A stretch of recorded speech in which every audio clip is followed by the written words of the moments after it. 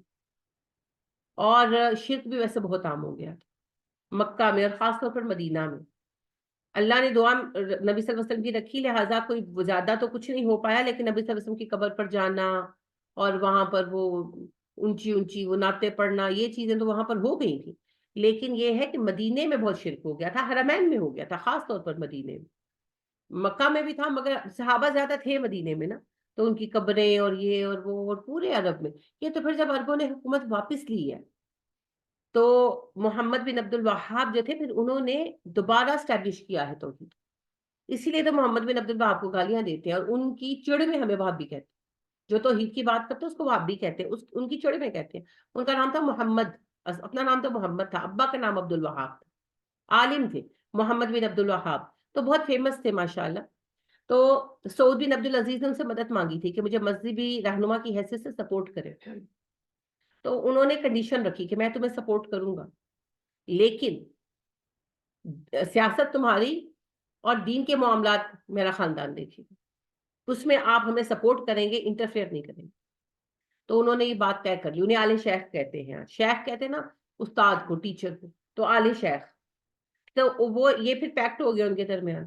تو آج تک حرمین کے معاملات وہی دیکھتے ہیں۔ پھر انہوں نے بہت کام کیا، بہت کام کیا اس بندے نے، جتنا بڑا کام اللہ نے ان سے لیا ہے، پتہ نہیں اللہ ان کو کیا اجر دیں گے۔ اور اللہ کرے، میں کہتی ہوں جو خوش بختی محمد بن عبد الوہاب کے حصے میں وہاں پر آئی، پاکستان میں میرے حصے میں آئے، اللہ مجھے وہ طاقت عطا کرے، یہ سارے جو قبریں ہیں نا، مقبرے ہیں، یہ ختم کر کے، یہ ساری جو ہیں مقبرے گرا کر اور قبریں شفٹ کر کے اللہ کی مساجد آباد کر سکوں میں۔ اللہ مجھے اس کی توفیق دے اور توحید کو ویسے کھڑا کروں جیسے کبھی محمد بن عبد الوہاب نے کیا تھا۔ بہت بڑا کام ہے، تو لیکن جس کے لیے اللہ آسان کرتا، آسان ہو جاتا۔ تو بڑی آج تک آپ دیکھیں، آج تک گالیاں دیتے ہیں زبان سے، کیا کتابوں میں لکھ کر دیتے ہیں کہ جی وہ ایسا تھا، وہ ویسا تھا، نہیں، اس بندے نے دین کو دوبارہ کھڑا کیا وہاں۔ تو اگر اللہ معاف فرمائے کچھ زمانہ اور مل جاتا تو پھر پتہ نہیں ہم کیا رنگ دیکھتے، بس اللہ آسانی کرتے۔ بہرحال نبی کریم صلی اللہ علیہ وسلم سے اللہ فرما رہے ہیں کہ ہدایت کا انکار یہ صرف اس وجہ سے کر رہے ہیں کہ انہیں برداشت نہیں ہوتا۔ ان کا اعتراض یہ نہیں ہے کہ آپ میں کوئی خرابی ہے، ان کا اعتراض یہ ہے کہ تم ایک انسان ہو، تم رسول بنا دیے گئے۔ اور آج بھی اعتراض وہی ہے، لو رسول کوئی انسان ہوتا ہے، رسول بشر ہوتا ہے، تم تو گستاخ رسول ہو۔ نہیں جی، ہم گستاخ رسول نہیں ہیں، آپ ہیں اللہ سبحانہ و تعالیٰ کے کتاب کے بھی انکاری، حدیث کے بھی انکاری، اور آپ عقیدہ رسالت کا بھی دراصل انکار کر رہے ہیں۔ ہم نہیں گستاخ رسول، الحمدللہ۔ کل کہہ دیجئے لو کان فی الارض ملائکۃ یمشون مطمئنین، اگر زمین میں فرشتے چلتے پھرتے اطمینان کے ساتھ، لنزلنا علیہم من السماء ملکا رسولا، ہم ان پر آسمان سے فرشتہ رسول بنا کر اتار دیتے۔ اگر زمین میں فرشتے بستے تو ہم فرشتوں کو رسول بناتے، مگر چونکہ زمین میں انسان آباد ہے تو رسول بھی کون آئے گا؟ انسان۔ کل کہیے کفا باللہ شہیدا بینی و بینکم، میرے تمہارے درمیان گواہی اللہ کی کافی ہے۔ انہ کان بعبادہ خبیرا بصیرا، وہ اپنے بندوں سے باخبر بھی ہے اور انہیں دیکھتا بھی ہے، یعنی اللہ کافی ہے اس گواہی کے لیے کہ میں رسول ہوں۔ تم نہیں مانتے، نہ مانو۔ ومن یہد اللہ فہو المہتدی، ہدایت اسے ہی ملے گی جسے اللہ ہدایت دے، ومن یضلل، جسے وہ گمراہی کے لیے چھوڑ دے، فلن تجد لہم اولیاء من دونہ، تو اللہ کے سوا آپ اس کا کوئی سرپرست نہیں پائیں گے۔ مطلب یہ ہے کہ ہدایت کس کو ملنی ہے کس کو نہیں، اس کا فیصلہ اللہ نے کرنا ہے۔ اس کی میں کئی بار آپ کو مثال دے چکی ہوں، پھر دوں گی کہ نبی صلی اللہ علیہ وسلم نے کہا اللہ عمر بن ہشام اور عمر بن خطاب، ان دونوں میں سے کسی ایک کو مسلمان کر کے اسلام کو شوقت دے۔ اللہ نے عمر بن خطاب کو چنا، عمر بن ہشام کو ریجیکٹ کر دیا۔ یہ ریجیکشن اور سلیکشن دل کی کیفیت پر ہوتی، تو لہٰذا دل کا معاملہ اللہ کی طرف ہے۔ اصل میں کون سا کام کون کس لیے کرتا ہے یہ اللہ جانتا ہے نا۔ یعنی جیسے میں قرآن پڑھا رہی ہوں، بظاہر سب کو پتا ہے کہ بہت اچھا کام کر رہی ہوں، مگر میرے دل میں کیا نیت ہے وہ تو اللہ کو پتا ہے۔ خدا نہ خواستہ، اللہ نہ کرے، اگر میری نیت دنیا کمانے کی یا شہرت پانے کی ہو تو وہ تو اللہ کو پتا ہے، آپ کو تو نہیں پتا۔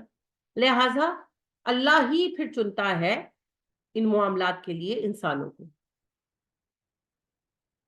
وَنَحْشُرُهُمْ يَوْمَ الْقِيَامَةِ عَلَى وُجُوهِهِمْ عُمْيًا وَبُكْمًا وَصُمًّا، اور ہم انہیں اکٹھا کریں گے قیامت کے دن اور ان کے چہروں کے بل پر اندھا گونگا بہرا بنا کر.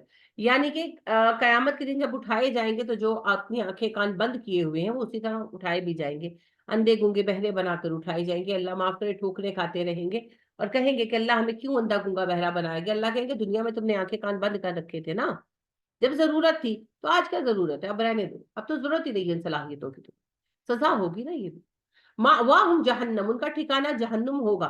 کلما خبت زدناہم سعیرا، جب وہ دھیمی ہونے لگے گی ہم آگ کو ان پر اور بھڑکا دیں گے. ذالک جزاؤہم، یہ ان کا بدلہ ہے، بانہم کفروا، کیونکہ انہوں نے انکار کیا بھی آیاتنا، ہماری آیتوں کا. وقالو، وہ کہتے تھے، اذا کننا عظاما ورفاتا، کہ جب ہماری ہڈیاں گل جائیں گی، بکھر جائیں گی، آئندہ لمبعوثون خلقا جدیدا، ہم نئی مخلوق بنا کر کھڑے کیے جائیں گے. یعنی عقیدہ آخرت کے بارے میں کہتے ہیں اچھا مر جائیں گے، ہڈیاں بھی چورا چورا ہو جائیں گے، اللہ نئے سرے سے پیدا کرے گا.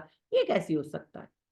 اولم یروا ان اللہ الذی، کیا انہوں نے کبھی غور نہیں کیا اللہ وہ رب ہے، خلق السماوات والارض، جس نے آسمان و زمین تخلیق کیے، قادر، وہ پوری قدرت رکھتا ہے، الا ان یخلق مثلہم، کہ دوبارہ ان کی مثال پیدا کر دے. جس رب نے ایک بار بنایا آسمان و زمین کو دوبارہ بنا دے گا.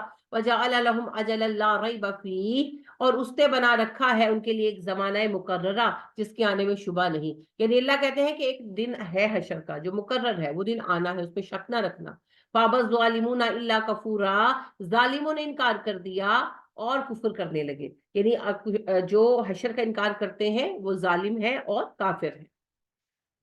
کل کہہ دیجئے لو انتم تملکون خزائن رحمت ربی، اگر تم مالک بن جاؤ میرے رب کے خزانوں کے، اذا امسکتم خشیت الانفاق، تو تم تو انہیں خرچ ہو جانے کے ڈر سے روک کر بیٹھ جاؤ. یعنی کہ وہ کہتے ہیں نا کہ تم کیسے نبی بن گئے، تو اللہ پاک کہتے ہیں کہ تمہیں مالک بنایا ہوا میں نے، تم نے ڈیسائیڈ کرنا ہے، میں مالک ہوں، میں ڈیسائیڈ کرتا ہوں. اگر میں اپنے خزانے تمہیں دے دوں تو تم تو ان کے ختم ہو جانے کے خوف سے خرچ ہی نہ کرو. وَقَانَ الْإِنسَانُ قَتُورًا، انسان بڑا بخیل ہے، بڑا کنجوس ہے. وَلَقَدْ آتَيْنَا مُوسَىٰ 9 آیَاتٍ بَيِّنَاتٍ، ہم نے موسیٰ کو 9 واضح نشانیاں دی تھیں. اب یہ بات اس ریفرنس میں ہے کہ آپ کو معجزہ نہیں دیں گے نا ہم ابھی ان کو. نبی صلی اللہ علیہ وسلم سے صحابہ کے مابین کئی معجزے ہوئے ہیں. کفار مکہ کے سامنے 2 سے زیادہ معجزات نہیں آئے، ایک شق القمر کا اور دوسرا آپ صلی اللہ علیہ وسلم کا معراج کا. اس کا بھی تو انکار کر دیا، وہ مانے، وہ بھی تو نہیں مانے. تو باقی معجزے جو انہوں نے ڈیمانڈ کیے تھے اللہ نے منع فرما دیا. لیکن صحابہ میں بہت سارے معجزے ہیں آپ صلی اللہ علیہ وسلم کے، بہت سارے. ایک میں بطور تحدیث نعمت بیان کرتی ہوں کہ حدیبیہ میں جب صحابہ رکے ہوئے تھے 14 دن کا قیام تھا، تو ایک دن آپ صلی اللہ علیہ وسلم آئے، یعنی کہ خیمے سے باہر آئے تو وضو کرنے لگے، تو آپ نے نوٹس کیا کہ سب آپ کو دیکھ رہے ہیں. تو آپ نے کہا کیا بات ہے، مجھے کیوں دیکھ رہے ہو؟ کہنے لگے پانی ختم ہو گیا، بس یہی پانی ہم نے آپ کے وضو کے پیالے میں بچا کے رکھا تھا.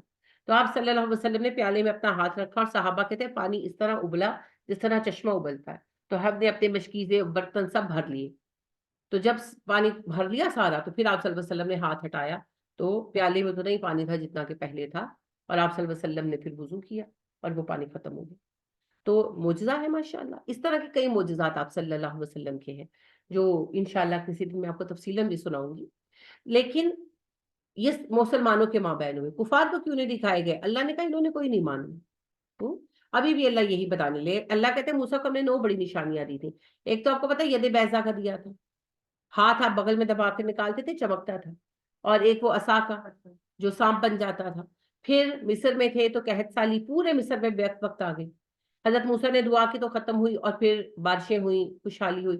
پھر نافرمانی کی تو سیلاب آ گئے پورے مصر میں ایک وقت میں. پھر وہ ختم ہوئے.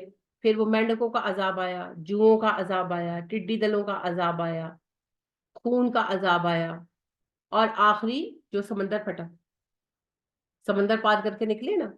اور اس کے بعد جیسے ہی ابھی سمندر پار کر کے نکلے ہیں، فرعون ڈوبا ہے. اتنا بڑا معجزہ دیکھا اپنی آنکھوں سے بنی اسرائیل نے، اور ابھی صحرائے سینا نہیں پہنچے، یعنی کہ ابھی 2-4 دن نہیں گزرے اس بات کو.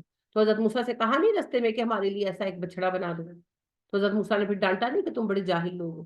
اور اس واقعے کے بعد بمشکل جو ہے 1.5 مہینہ، کیونکہ حضرت موسیٰ 40 دن کے لیے رہے نا کوہ طور پر، تو